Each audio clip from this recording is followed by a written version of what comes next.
નોંધ યાદ રાખજો જીઆઈ માટે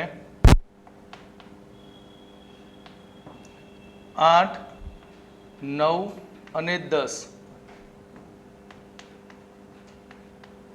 કાર્બન ધરાવતા સાયક્લોઆલ્કીન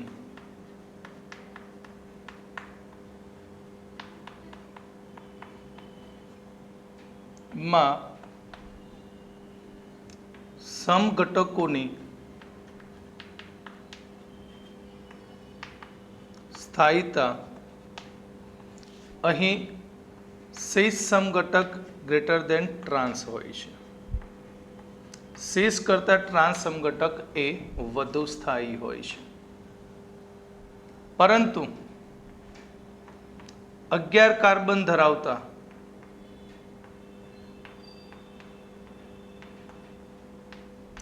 સાયક્લોઆલ્કીન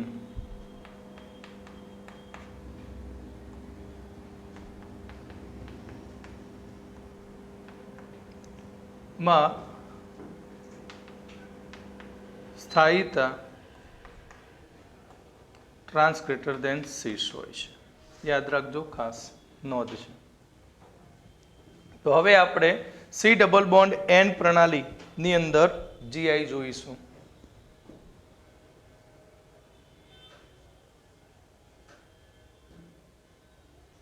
ચલો હવે આપણે જીઆઈ ઇન C double bond N system એટલે કે કાર્બન અને નાઇટ્રોજન ઉપર ડબલ બોન્ડ આવેલો હોય ત્યારે ભૌમિતિક સમઘટકો ઉદ્ભવે કે નહીં તે જોઈએ. તો સી ડબલ બોન્ડ એન ની અંદર કયા સંયોજનોમાં આપણને ભૌમિતિક સમઘટક જોવા મળે? તો અહીં કાર્બોનિલ સમૂહ લઈશું આપણે. કયો સમૂહ? કાર્બોનિલ. સી ડબલ બોન્ડ ઓ.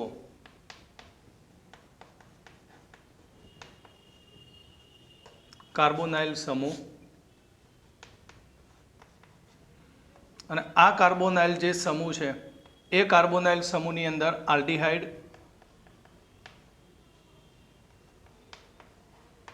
અને કીટોન. આલ્ડીહાઇડ અને કીટોન.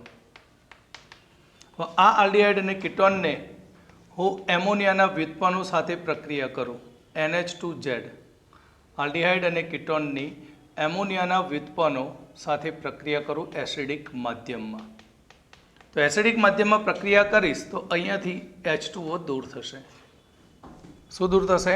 H2O minus H2O. અને કાર્બન અને નાઇટ્રોજન એ ડબલ બોન્ડ વડે જોડાશે. તો નાઇટ્રોજન ઉપર અહીં એક લોન પેર આવેલું હોય છે. તો આપણે જાણીએ છીએ કે જીઆઈ માટે દ્વિબંધના પરમાણુ ઉપર ઓછામાં ઓછો એક સમાન સમૂહ બંને ઉપર હોવો જોઈએ.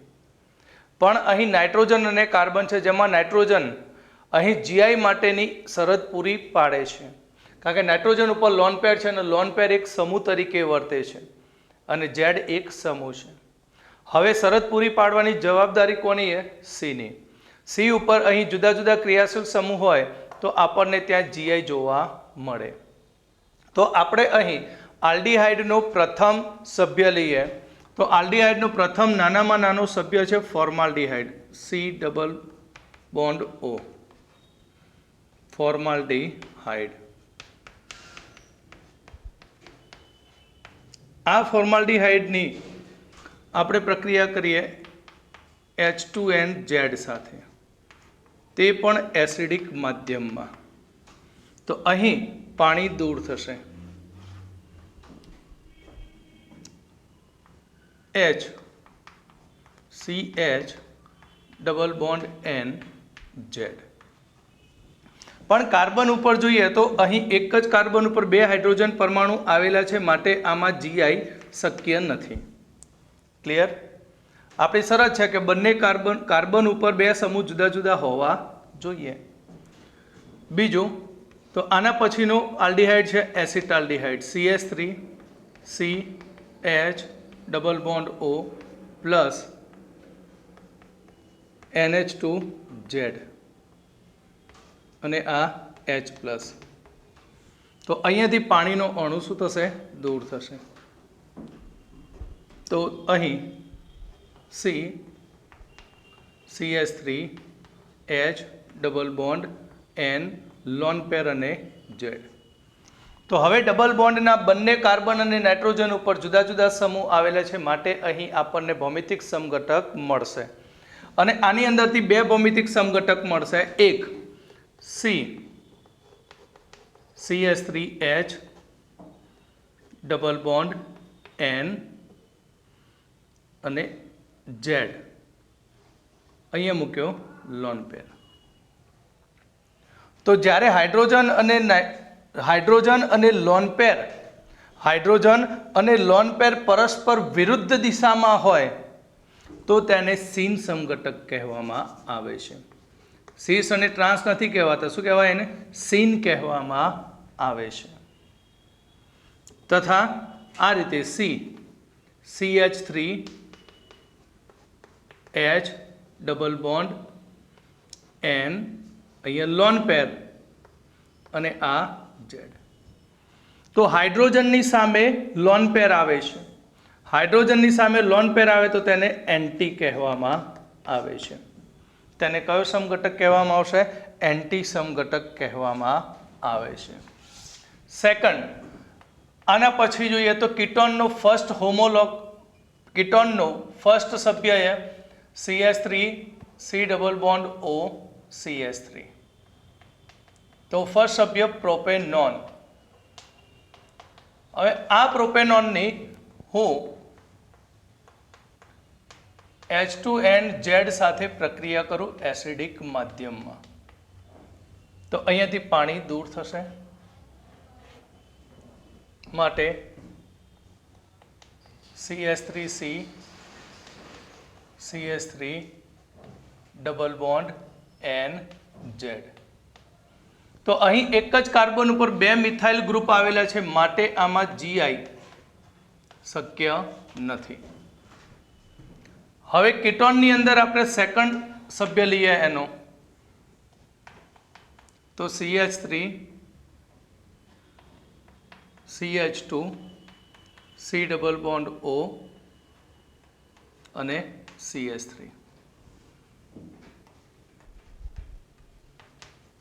બ્યુટેન 2 હવે આની NH2Z સાથે પ્રક્રિયા કરું. કયા માધ્યમમાં? એસિડિક માધ્યમમાં.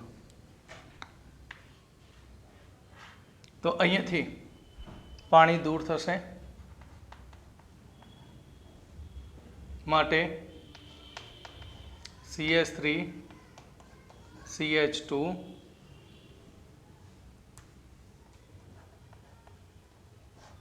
C CH3 double bond C અને N અને N ઉપર લોન પેર અને આ Z. તો હવે તમે જુઓ તો આની અંદર આપણને ભૌમિતિક સમઘટકતા મળશે. કેમ કે કાર્બન ઉપર બે જુદા જુદા સમૂહ આવેલા છે.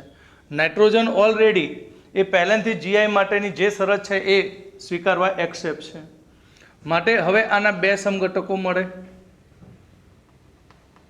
CH3 CH2 C CH3 double bond N Z અને એક આ સમઘટક.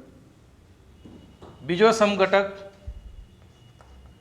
CH3 CH2C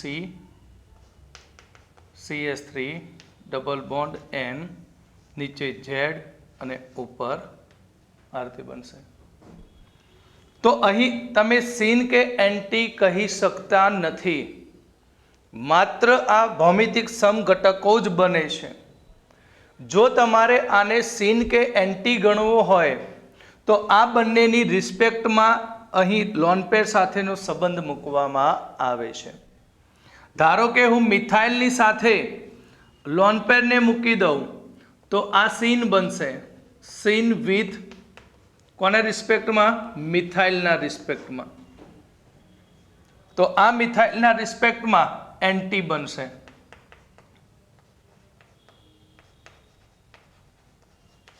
હાઇડ્રોજનની જેમ નહીં બને. વિથ રિસ્પેક્ટ કોની સાથે? મિથાઇલની સાથે લોન પેર સામ સામે છે તો સીન. મિથાઇલની સાથે લોન પેર વિરુદ્ધમાં છે તો એન્ટી કહેવાય. એ જ પ્રમાણે ઇથાઇલ માટે લખવું હોય તો પણ લખી શકાય. ઓકે,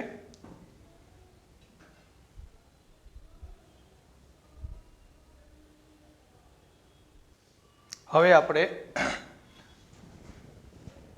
એમોનિયાના વ્યુત્પન્નની વાત કરી હતી NH2Z, અને એ NH2Z ની આપણે કાર્બોનાઇલ ગ્રુપ સાથે પ્રક્રિયા કરી હતી. ઓકે, તો NH2Z Z તરીકે કયા સમૂહ મૂકવામાં આવે છે તે જોઈએ. કે અહીંયા C double bond O carbonyl સમૂહ, કાર્બોનિલ કે કાર્બોનાઇલ પણ કહેવાય, કાર્બોનિલ સમૂહ. હવે કાર્બોનિલ સમૂહની અંદર અહીં એમોનિયાના વ્યુત્પન્ન તરીકે શું લઈ શકાય? એમોનિયાના વ્યુત્પન્ન. તો એમોનિયામાંથી બનાવેલા સંયોજનમાં સૌથી પહેલું લઉં છું NH2 અને Z ની સ્થાને મૂકી દઉં છું OH, જેને કહેવામાં આવશે હાઇડ્રોક્સિલ એમાઇન. Hydroxyl amine. હવે આની એસિડિક માધ્યમમાં પ્રક્રિયા કરીશ તો અહીંયાથી H2O નીકળી જશે, અને H2O નીકળતા C ડબલ બોન્ડ NOH અને ઓક્ઝાઇમ મળે છે. શું મળશે? ઓક્ઝાઇમ. ક્લિયર? ફોર્માલ્ડિહાઇડ લઈએ તો આનો ઓક્ઝાઇમનો ભૌમિતિક સમઘટક મળે? ના. એસિટાલ્ડિહાઇડ બનાવું તો ભૌમિતિક સમઘટક મળે? હા. કેમ? કારણ કે નાઇટ્રોજન ઉપર લોન પેર છે અને Z બરાબર શું છે? OH. બંને સમૂહ જુદા જુદા થયા. ફોર્માલ્ડિહાઇડ હોય તો શું આવે? HH. સમાન સમૂહ, ભૌમિતિક સમઘટક મળે નહીં. એસિટાલ્ડિહાઇડ હોય તો CH3H, ભૌમિતિક સમઘટક શક્ય છે. આ જ પ્રમાણે બીજું હવે આપણે જોઈએ કે carbonyl group C double bond O અને તેની NH2 સાથે પ્રક્રિયા કરું તો NH2 એટલે હાઇડ્રોજન. તો હાઇડ્રોજન સાથે એસિડિક માધ્યમમાં પ્રક્રિયા કરીશ તો અહીંયાથી નીકળશે H2O. તો અહીં C double bond N NH2 hydrogen. શું મળશે? Hydrogen. Number 3 C double bond O plus NH2NH ફિનાઇલ હાઇડ્રોજન.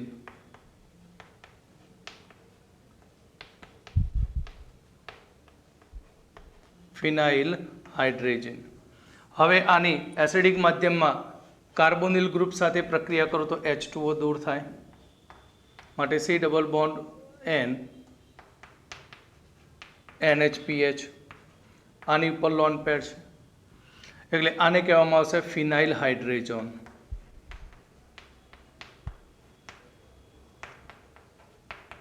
તો અહીંયા પણ આપણને ભૌમિતિક સમઘટક મળે.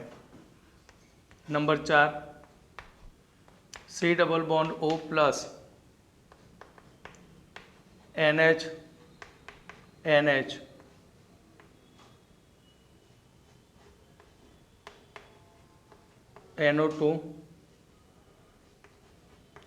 NO2 ગ્રુપ એસિડિક માધ્યમમાં પ્રક્રિયા કરીએ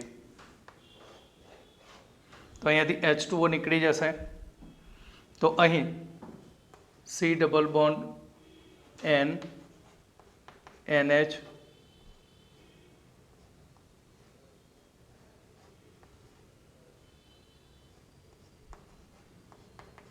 NO2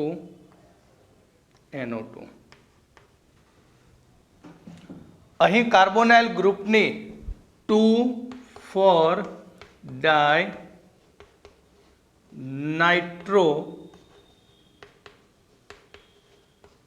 ફિનાઇલ હાઇડ્રોજન, જેને ટૂંકમાં 2,4-DNP કહેવામાં આવે છે. અહીં જ્યારે કોઈ પણ કાર્બોનિલ ગ્રુપની 2,4-DNP સાથે પ્રક્રિયા કરવામાં આવે ત્યારે આપણને પીળા નારંગી રંગના અવક્ષેપ મળે છે. પીળા નારંગી અવક્ષેપ મળે છે જે આપેલા પદાર્થની અંદર કાર્બોનિલ ગ્રુપની હાજરી સૂચવતું હોય છે. એટલે કે સંયોજનમાં કાર્બોનિલ ગ્રુપ આપેલું છે કે નહીં તે નક્કી કરવા માટેની આ એક પ્રાયોગિક કસોટી છે.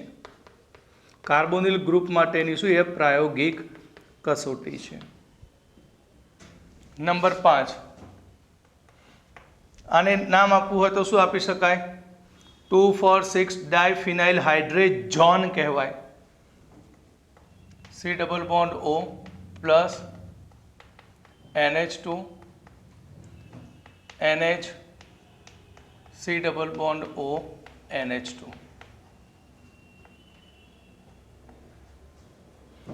સેમી કાર્બેઝાઇડ. સેમી કાર્બેઝાઇડની કાર્બોનિલ ગ્રુપ સાથે પ્રક્રિયા કરવામાં આવે તો અહીંયાથી H2O દૂર થાય. માટે C double bond N NH C double bond O NH2 અને આ નિપજ મળે એને કહેવાય સેમી કાર્બેઝોન કહેવામાં આવે છે. તો આની ઉપરથી ઘણા બધા ક્વેશ્ચન બનાવી શકાય કે એક મિશ્રણમાં સૌથી નાનામાં નાનો આલ્ડીહાઇડ આપેલો છે અને તેના પછીનો આલ્ડીહાઇડનું મિશ્રણ છે.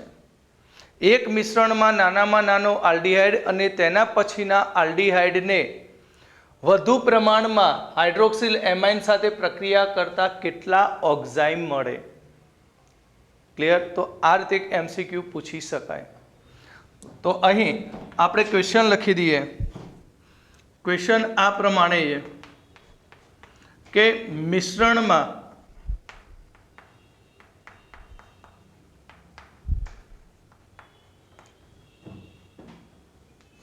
સૌથી નાના આલ્ડીહાઇડ અને તેના પછીના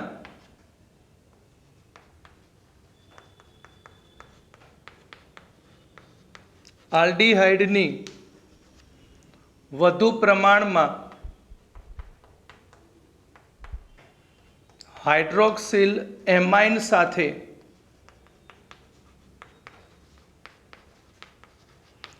પ્રક્રિયા કરતા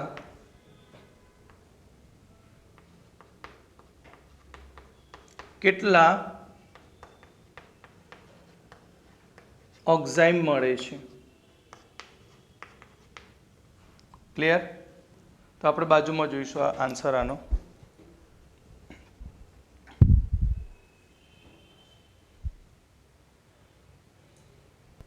તો મિશ્રણમાં સૌથી નાનામાં નાના આલ્ડીહાઇડ અને તેના પછીના આલ્ડીહાઇડની વધુ પ્રમાણમાં હાઇડ્રોક્સિલ એમાઇન સાથે પ્રક્રિયા કરતા કેટલા ઓક્ઝાઇમ મળશે?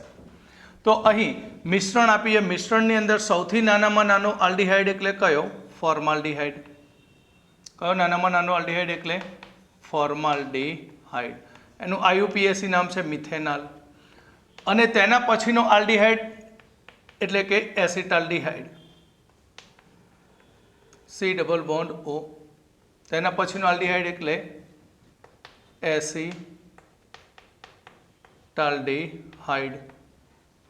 હવે તેની આપણે એસિડિક માધ્યમની અંદર વધુ પ્રમાણમાં આપણે હાઇડ્રોક્સિલ એમાઇન સાથે પ્રક્રિયા કરીશું. વધુ પ્રમાણમાં હાઇડ્રોક્સિલ એમાઇન સાથે પ્રક્રિયા કરીએ. NH2OH. તો અહીં કેટલા ઓક્ઝાઇમ મળશે? તો ફોર્માલ્ડીહાઇડની અહીંયાથી પ્રક્રિયા કરો તો અહીંયાથી પાણી દૂર થાય. પાણી દૂર થાય તો અહીંયા આપણને C H double bond NOH lone pair છે. આનો કોઈ સીન કે એન્ટી મળે નહીં, માટે પોતે એક સમઘટક જાતે જ. Number 2, CH3C H double bond NOH. હવે આની ઉપર લોન પેર છે, અને અહીંયા બંને મિથાઇલ કાર્બન ઉપર સમૂહ જુદા જુદા આવેલા છે, જુદા જુદા સમૂહ લોન પેર. તો આની અંદરથી આપણને બે સમઘટકો મળે. કયા બે સમઘટકો? Scene plus anti. કેટલા સમઘટકો મળે? સીન પ્લસ એન્ટી બે. ક્લિયર? કારણ કે અહીંયા સામે લોન પેર અને એચ મૂકું તો સીન, અને એક જ દિશામાં એચ અને લોન પેર મૂકું તો એન્ટી. તો અહીંયાથી કેટલા મળ્યા? બે. માટે ટોટલ ઓક્ઝાઇમ કેટલા મળશે? તો 3 ઓક્ઝાઇમ મળે. કેટલા ઓક્ઝાઇમ? 3 ઓક્ઝાઇમ મળે છે. ઓકે, હવે આના જેવો બીજો ક્વેશ્ચન બનાવીએ.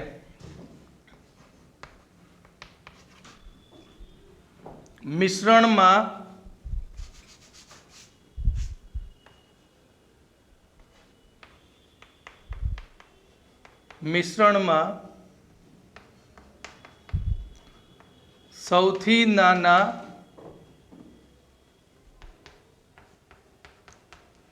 આલ્ડીહાઇડ અને બિનચક્રીય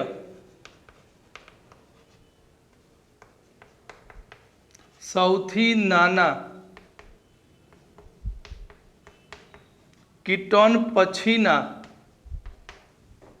સૌથી નાના આલ્ડીહાઇડ અને બિનચક્રીય સૌથી નાના કીટોન પછીના આલ્ડીહાઇડ અને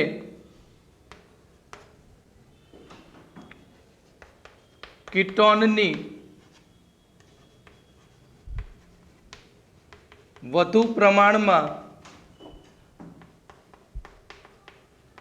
હાઇડ્રોક્સિલ એમાઇન સાથે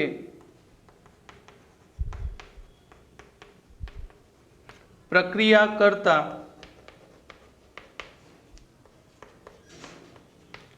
કેટલા ઓક્ઝાઇમ મળે છે?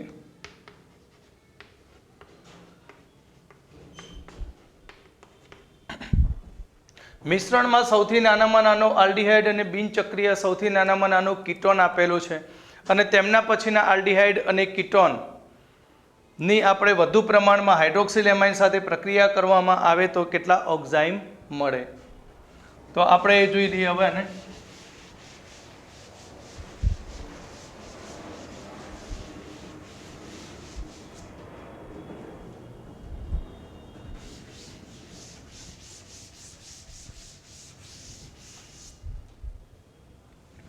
તો અહીં સૌથી નાનામાં નાનો આલ્ડીહાઇડ એટલે સૌથી પહેલો ફોર્માલ્ડીહાઇડ આવે, એટલે મિથેનાલ. ત્યાર પછી તેના પછીનો આલ્ડીહાઇડ એટલે કે ઇથેનાલ.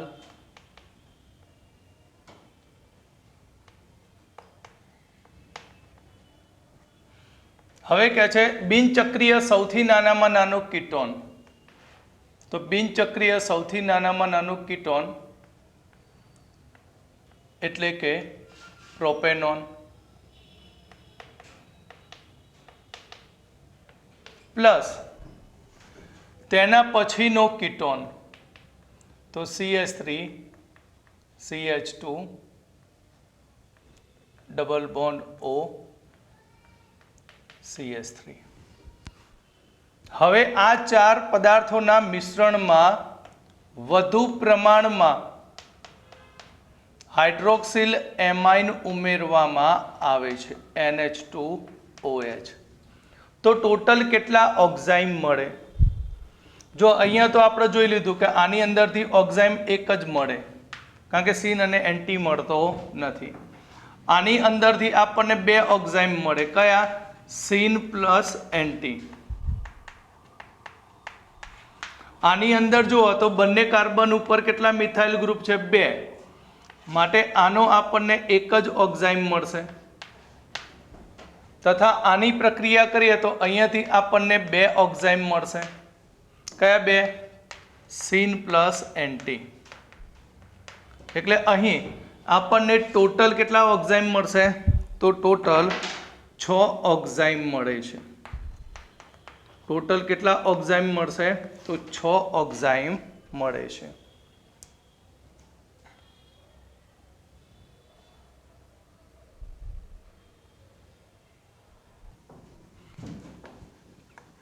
ત્રીજો ક્વેશ્ચન,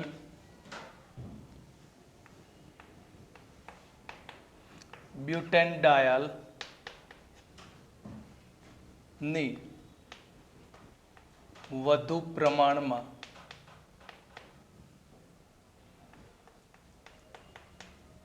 NH2OH સાથે પ્રક્રિયા કરતા કેટલા ઓક્ઝાઇમ મળે છે? બ્યુટેનડાયલની વધુ પ્રમાણમાં હાઇડ્રોક્સિલેમાઇન સાથે પ્રક્રિયા કરતા કેટલા ઓક્ઝાઇમ મળે? તો બ્યુટેનડાયલનું સૂત્ર આ રીતે છે: CH2 CH2 CH double bond O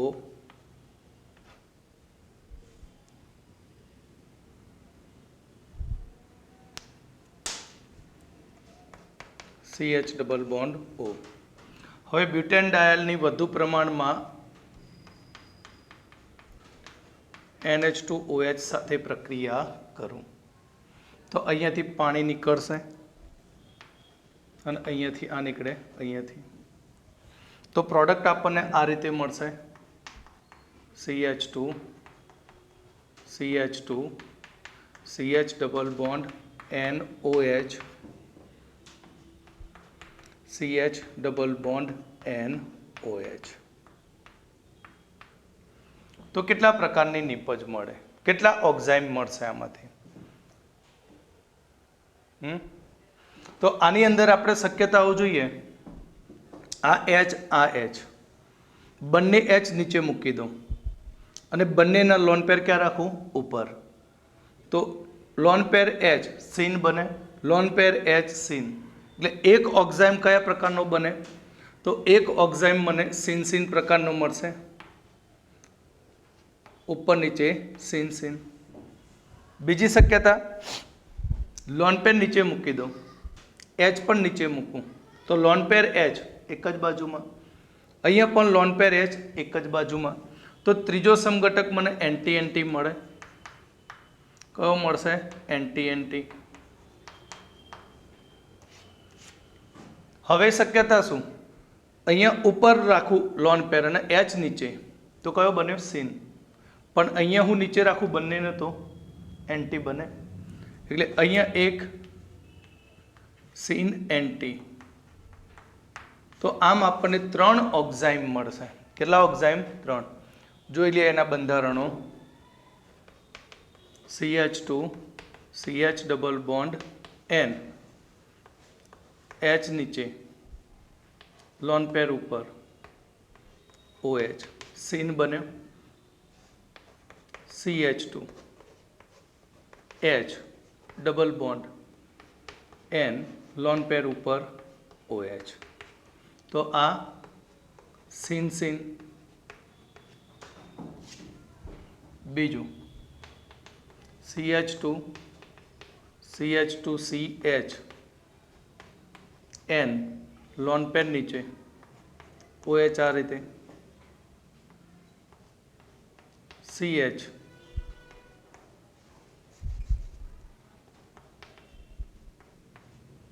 N,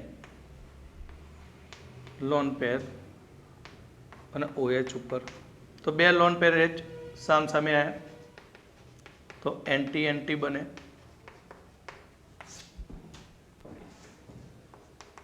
CH2C CH2 CH, lone pair ઉપર, OH નીચે, શું બન્યો? Scene. C H double bond N, lone pair નીચે, OH ઉપર. તો આ એન્ટી માટે સીન એન્ટી. ઓકે, તો અહીં આપણે એક બીજો ક્વેશ્ચન જોઈ લઈએ આના જેવો જ. સમજણ પડી વિદ્યાર્થી મિત્રો? આમાં સિન એન્ટી આવડશે. 2H અને લોન પેર જો આ રીતે વિરુદ્ધમાં હોય તો સિન સિન, બંને સામસામે છે તો એન્ટી એન્ટી, પછી આ વિરુદ્ધમાં છે તો સિન અને આ એન્ટી. ઓકે, હવે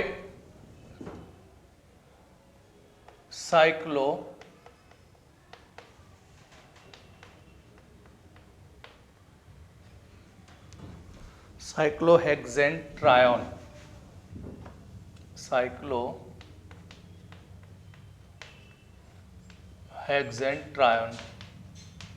ની વધુ પ્રમાણમાં હાઇડ્રોક્સિલ એમાઇન સાથે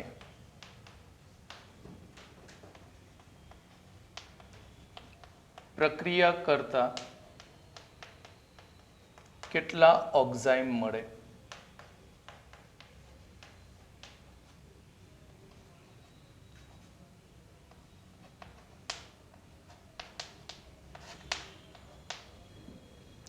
તો સાયક્લોહેક્ઝાટ્રાયોન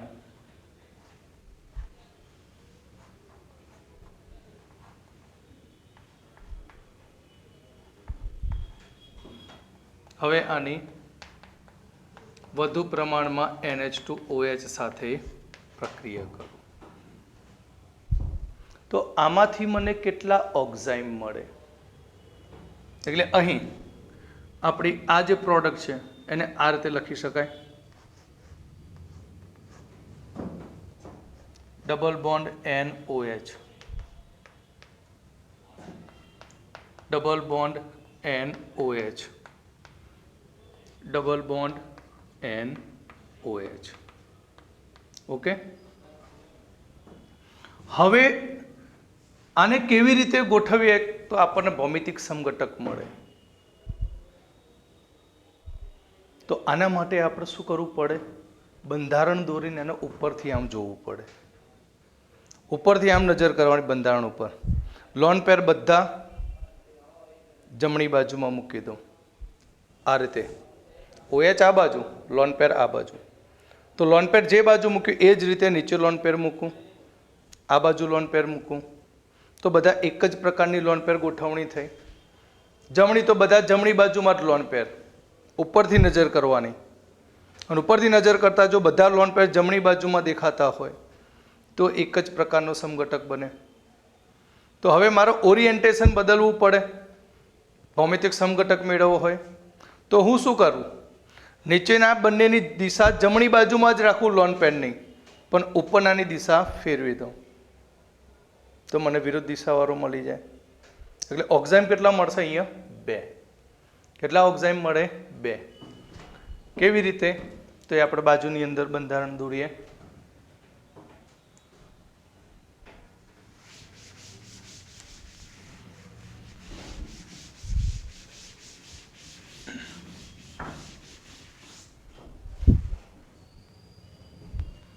એટલે આ રીતે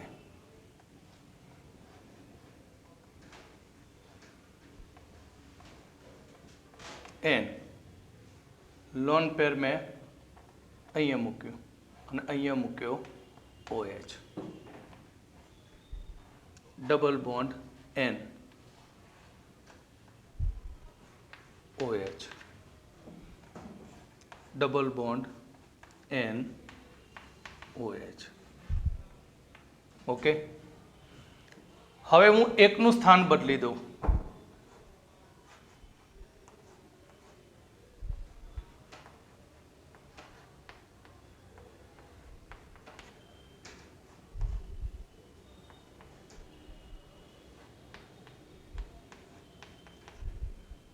અહીંયા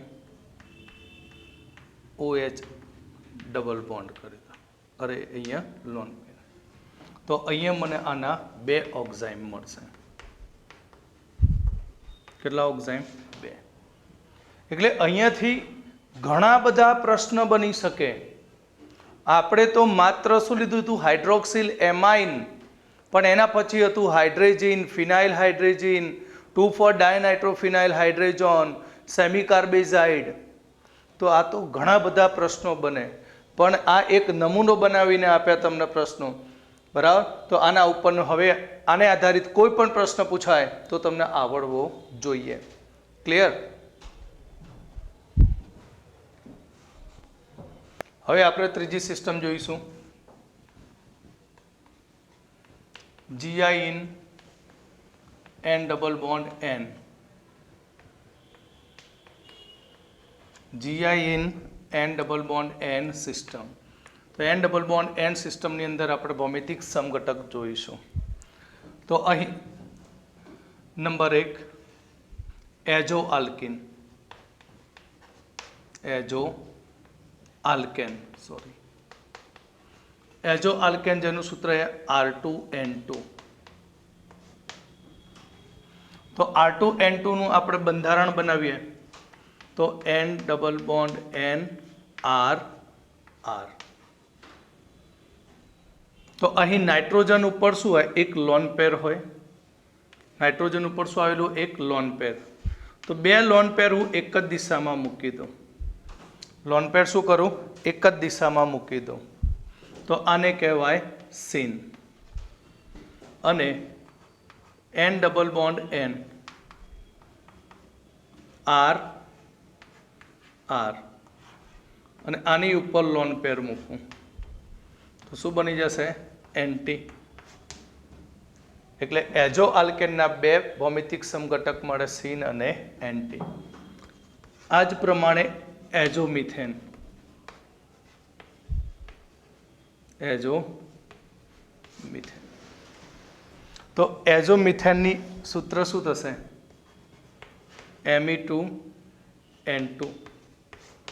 તો આનું બંધારણ પણ આની જેમ જ N double bond N Me Me loan pair lone pair. તો આ કયો સમઘટક? સીન. કેમ? કારણ કે લોન પેર એક જ દિશામાં છે. N double bond N Me sorry, અહીંયા વિરુદ્ધમાં આવશે અને આ Me. તો આને કહીશું એન્ટી. શું કહીશું? એન્ટી. બીજું એક ખાસ અગત્યનું સંયોજન છે એજો બેન્ઝીન.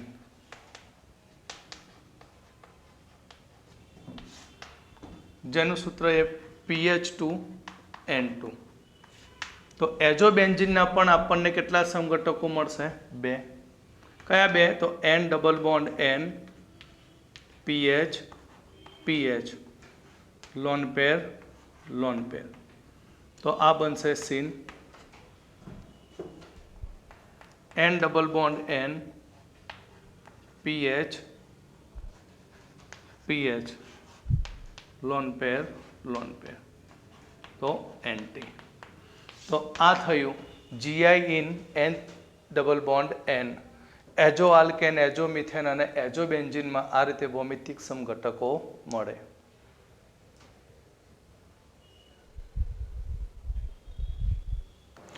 ચલો આજે હવે એક નવું નામકરણ શીખીશું, ઇઝેડ નામકરણ. ભૌમિતિક સમઘટકતા વખતે મેં શીખવાડ્યું હતું કે દ્વિબંધના કાર્બન ઉપર બે સમાન સમૂહ એક જ દિશામાં ગોઠવાયેલા હોય તો તેના માટે પ્રિફિક્સ વાપરે તો સીસ, અને જો પરસ્પરાર્થી વિરુદ્ધમાં હોય તો તેના માટે વાપર્યો હતો ટ્રાન્સ. પણ આપણે એક ઉદાહરણમાં એવું લખ્યું હતું કે સી ડબલ બોન્ડ સી સાથે જોડાયેલા બધા ક્રિયાશીલ સમૂહ જુદા જુદા હોય તો તેનું નામકરણ સીસ કે ટ્રાન્સ વડે કરવામાં આવતું નથી. જો દ્વિબંધના બંને કાર્બન ઉપર જુદા જુદા ક્રિયાશીલ સમૂહ જોડાયેલા હોય તો તેનું નામકરણ ઇઝેડ દ્વારા કરવામાં આવે છે.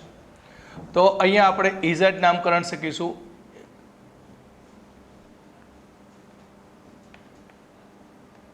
તો ઇઝેડ નામકરણ, તો ઈ મતલબ શું? ઈ ફ્રેન્ચ ભાષામાં તેને કહેવામાં આવે એન્ટજેન. આનો મતલબ થાય ઓપોઝિટ સાઈડ.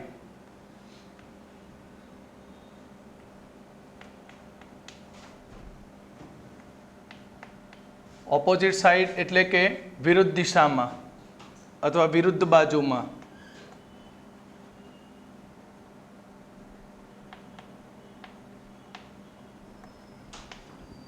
અને જેડ જેસ્મેન મતલબ સેમ સાઈડ.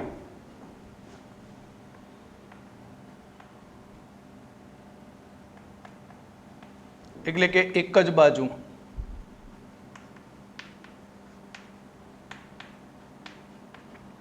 તો ઇઝેડ નામકરણ અહીં સીઆઈપી નામના વૈજ્ઞાનિકોએ આપેલું. સીઆઈપી આ ત્રણ વૈજ્ઞાનિકોનું નામ ઉપરથી બનાવેલું એક શોર્ટ નેમ સીઆઈપી, જેમાં કહાન, ઇનગોલ્ડ અને પ્રિલોંગ, આ ત્રણ વૈજ્ઞાનિકોએ અહીં ઇઝેડ નામકરણ રજૂ કરેલું અને આ ત્રણ વૈજ્ઞાનિકોને નોબેલ પારિતોષિક એનાયત પણ થયેલું છે. કહાન, ઇનગોલ્ડ, ઇઝેડના નામકરણ માટે અહીં નિયમ આપેલા, જેને નિયમ કહેવામાં આવે અગ્રિમતા ક્રમના નિયમો.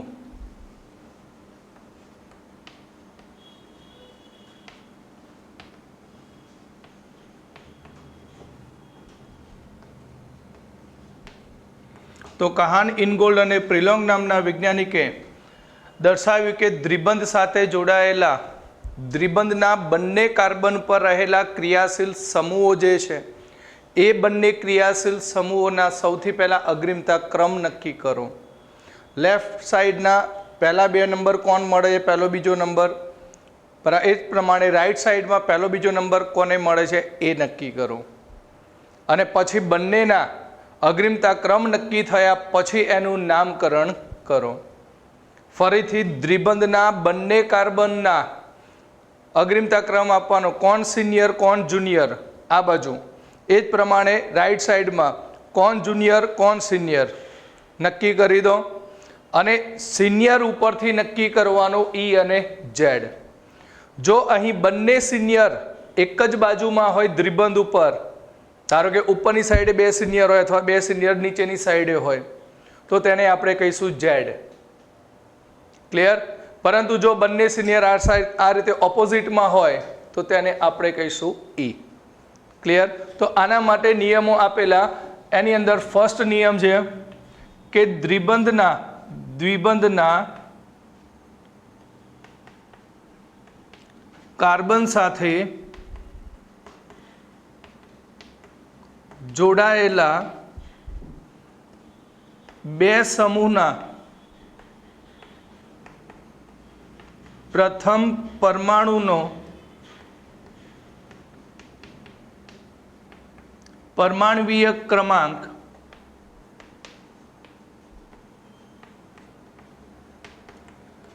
વધુ હોય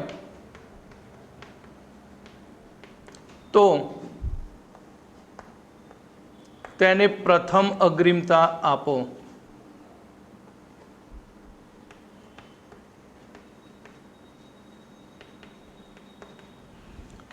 ફર્સ્ટ નિયમ, દ્વિબંધના કાર્બન સાથે જોડાયેલા બંને સમૂહોના પ્રથમ પરમાણુઓના પરમાણ્વીય ક્રમાંક વધુ હોય તેને પ્રથમ અગ્રિમતા આપો. એટલે કે સી ડબલ બોન્ડ સી, અહીંયા HCl અને F અને અહીંયા મૂકી દઉં CH3. ચારે સમૂહ જુદા જુદા હોવા જોઈએ.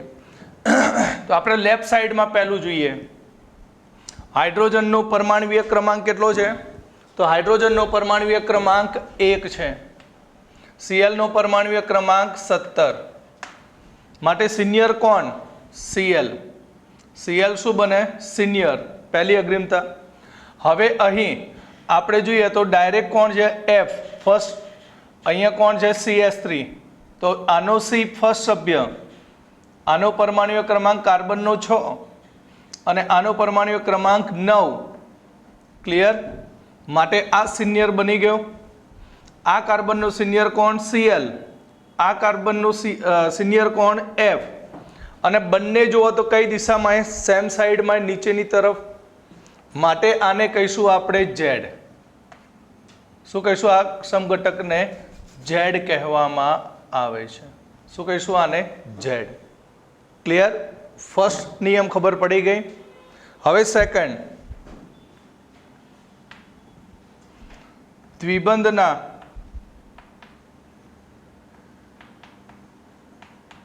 કાર્બન સાથે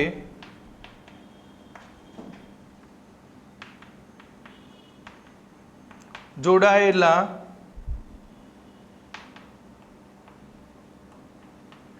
બે સમૂહના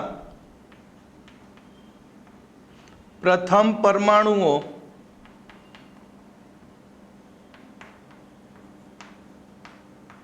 સમાન હોય તો તેના પછીના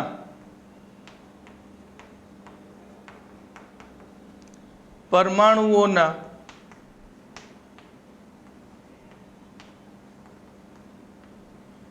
પરમાણ્વીય ક્રમાંક નક્કી કરી અગ્રીમતા ક્રમ આપો. એક્ઝામ્પલ તરીકે C double bond C CH2 CH2 CH3 CH2 CH3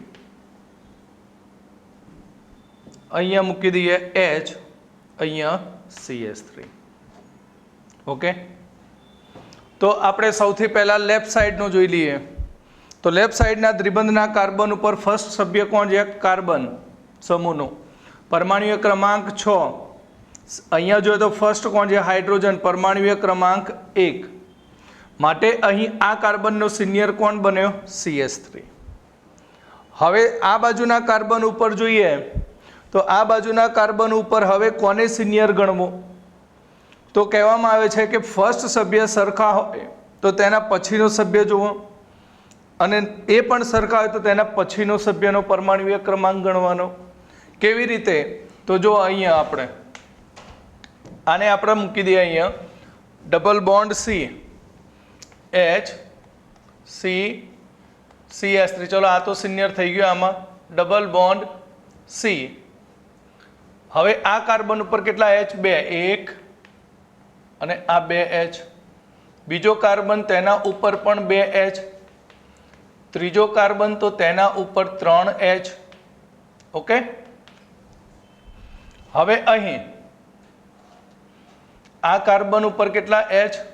2 H. આ કાર્બન ઉપર કેટલા H? 3 H.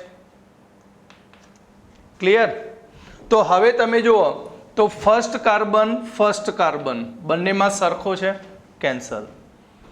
સેકન્ડ કાર્બન આ પણ કેન્સલ, બંનેમાં H પણ 1 1 છે. હવે આના પછીનો થર્ડ સભ્ય કોણ? હાઇડ્રોજન છે. થર્ડ કોણ છે આમાં? હાઇડ્રોજન. અને આમાં થર્ડ કોણ છે? કાર્બન. તો કાર્બન અને હાઇડ્રોજનમાં કોનો પરમાણ્વીય ક્રમાંક વધારે? તો હાઇડ્રોજનનો પરમાણ્વીય ક્રમાંક 1, કાર્બનનો પરમાણ્વીય ક્રમાંક 6. માટે અહીં આ ગ્રુપ શું બનશે? સિનિયર. ક્લિયર? સમજણ પડી ગઈ? આ રીતે તમે એને છૂટું પાડીને જોવાનું. તો આનો છેલ્લો સભ્ય H છે, બરાબર? આના પછી શું આવે? H. પણ આની પછી શું આવશે? કાર્બન. તો કાર્બન 6 નંબર, હાઇડ્રોજન 1 નંબર. માટે આ ગ્રુપ શું બન્યું? સિનિયર બન્યું. તો તમે જુઓ સિનિયર કહેવાય પરસ્પર વિરુદ્ધમાં છે, અને ઓપોઝિટ સાઈડમાં હોય તો એને કહેવાય E. શું કહેવાય? એને E કહેવામાં આવે છે. હવે આપણે ત્રીજો નિયમ,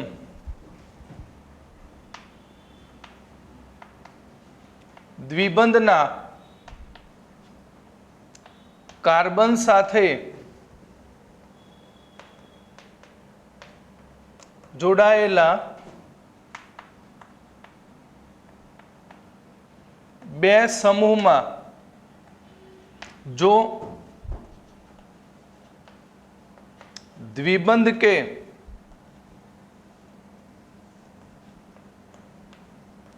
ત્રિબંધ હોય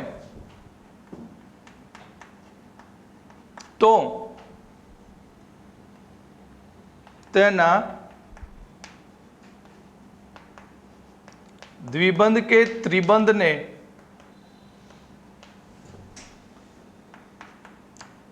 તોડીને તેના પર બંધ સાથે જોડાયેલા કાલ્પનિક પરમાણુઓ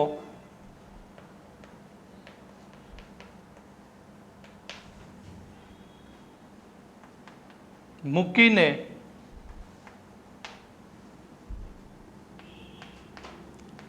અગ્રિમતા ક્રમ આપવામાં આવે છે. જો દ્વિબંધ સાથે જોડાયેલા બે સમૂહોમાં જો દ્વિબંધ કે ત્રિબંધ હોય તો તેના દ્વિબંધ કે ત્રિબંધના પાયબંધને તોડીને તેના પર બંધ સાથે જોડાયેલા કાલ્પનિક પરમાણુઓ મૂકીને તેનો અગ્રિમતા ક્રમ આપવામાં આવે છે. તો આ કેવી રીતે? તો અહીંયા આપણે જોઈએ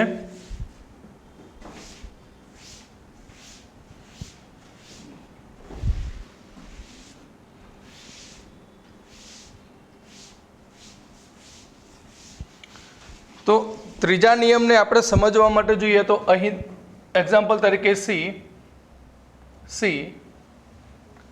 CH double bond CH2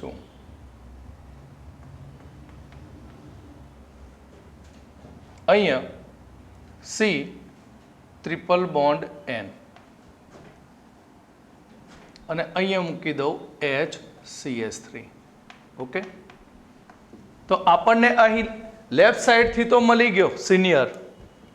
first નિયમ ઉપરથી નક્કી કરી દીધું. પરમાણુ ક્રમાંક વધુ હોય તો એને અગ્રિમતા પ્રથમ આપી દો.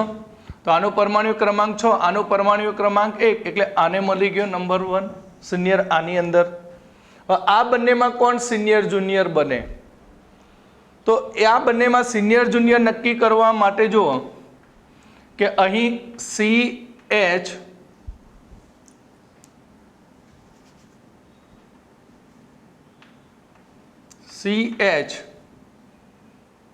ચલો અહીંયા આ બાજુ લખો CH ડબલ બોન્ડ CH2 છે.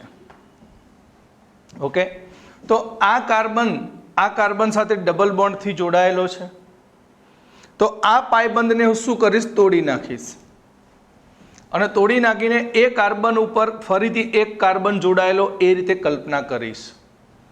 આ H તો છે જ અને આ C. ઓકે, શું કર્યું મેં? કાલ્પનિક કાર્બન મૂકી દીધો. આ કયો કાર્બન મૂક્યો? કાલ્પનિક. કેમ?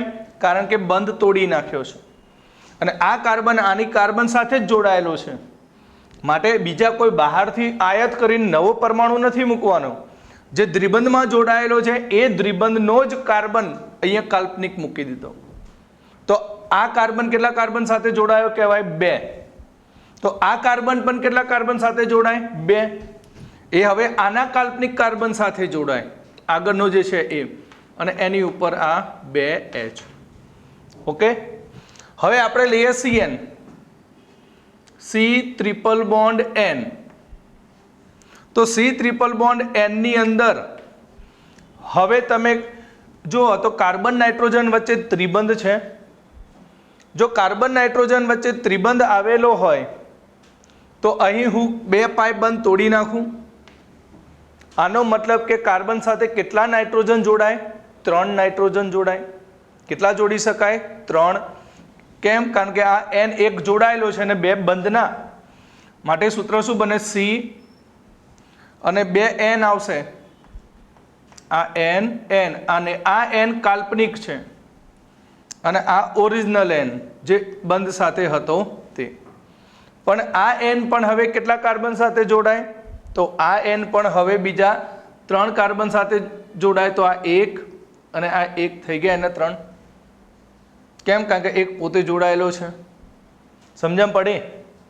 તો આ રીતે કાલ્પનિક પરમાણુ મૂકવામાં આવે છે. પછી એને આપણે કમ્પેર કરવાના. તો બંનેમાં ફર્સ્ટ કેન્ડિડેટ કોણ છે? તો બંનેમાં ફર્સ્ટ કેન્ડિડેટ છે પ્રથમ પરમાણુ એક કાર્બન કાર્બન, માટે કેન્સલ. હવે સેકન્ડમાં આ આવશે કાર્બન, તો આ નાઇટ્રોજન આવ્યો. બંને પરમાણુ અલગ અલગ થયા. આનો પરમાણુય ક્રમાંક કેટલો થયો? 6. આનો પરમાણુય ક્રમાંક થયો 7. સમજણ પડી? તો હવે અહીં 7 પરમાણુય ક્રમાંક મળ્યો, માટે આ શું બની જાય? સિનિયર. અને આ બની જશે જુનિયર. તો આ સિનિયર છે અને આ પણ સિનિયર, બંને કઈ દિશામાં? એક જ દિશામાં. માટે આને કહેવામાં આવશે ઝેડ. કયો સમઘટક કહેવામાં આવશે? ઝેડ કહેવામાં આવે છે. ક્લિયર? એટલે અહીં આ રીતે દ્વિબંધ કે ત્રિબંધ હોય તો પહેલા એને તોડી નાખો અને પછી તેના કાલ્પનિક પરમાણુ આ રીતે મુક્ત શીખી જાઓ અને પછી લાઈનમાં પકડી લો સભ્યોને. સમજણ પડી? આજુબાજુ પછી જોવાનું. પહેલા લાઈનમાં જોઈ લો, લાઈનમાં કેટલા પરમાણુ આવે એ, અને એકબીજા સાથે કમ્પેર કરો. બરાબર? બંનેમાં સી હતું માટે આ કેન્સલ થઈ ગયો, સમાન સભ્ય કહેવાય બંનેનો. અને સી નાઇટ્રોજન આવ્યો માટે આ બંનેમાં કમ્પેરિઝન કરો. આનો પરમાણુ ક્રમાંક વધારે છે માટે આ સિનિયર બને અને આ જુનિયર બને. એટલે પહેલી અગ્રિમતા આને મળશે અને સેકન્ડ કોને મળે? કાર્બનને. ક્લિયર? હવે 1/4 બાકી રહ્યો. હવે જોઈ લઈએ પછી આના ઉદાહરણો.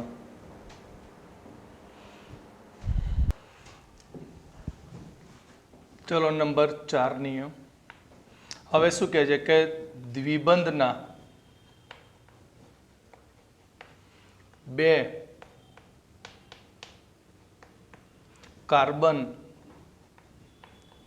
સાથે જોડાયેલા પ્રથમ પરમાણુ સમસ્થાનિક હોય, સમસ્થાનિક હોય તો જે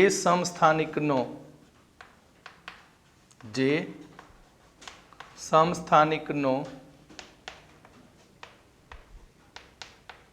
પરમાણવીય ભાર વધુ હોય તેને પ્રથમ અગ્રિમતા આપો. જેમ કે હાઇડ્રોજનના 3 સમસ્થાનિક છે, હાઇડ્રોજન, ડ્યુટેરિયમ અને ટ્રિટિયમ. હવે જો આ સમૂહ તરીકે જોડાયેલા હોય તો ત્રણેયના પરમાણુય ક્રમાંક તો સરખાય. તો હવે એનું ડિસિઝન કોના ઉપરથી નક્કી થાય? પરમાણુય ભાર પરથી. એચનો પરમાણુય ભાર 1, ડ્યુટેરિયમનો 2, ટ્રિટિયમનો 3.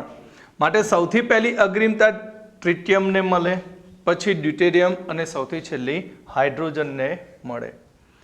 એટલે એક્ઝામ્પલ તરીકે C double bond C H અને અહીંયા મૂકી દઈએ આપણે ડી. અહીં CH3Cl. તો હવે અગ્રિમતા આપો. તો અહીં અગ્રિમતા પહેલી કોને મળશે? ડ્યુટેરિયમને. હવે અહીંયા તો પરમાણુ ક્રમાંકનો રૂલ્સ લાગુ પડશે કારણ કે બંને પરમાણુ જુદા જુદા. સીએલનો પરમાણુય ક્રમાંક 17, કાર્બનનો પરમાણુય ક્રમાંક 6. માટે સિનિયર કોણ બન્યું? Cl. તો બંનેની દિશા એક જ તરફ છે માટે આને કહીશું ઝેડ. શું કહીશું આને? ઝેડ. ક્લિયર? તો હવે હું બધા જ એક સાથે ઉદાહરણો લખી દઉં, પછી એક સાથે બધાના ઇઝેડ નક્કી કરીએ.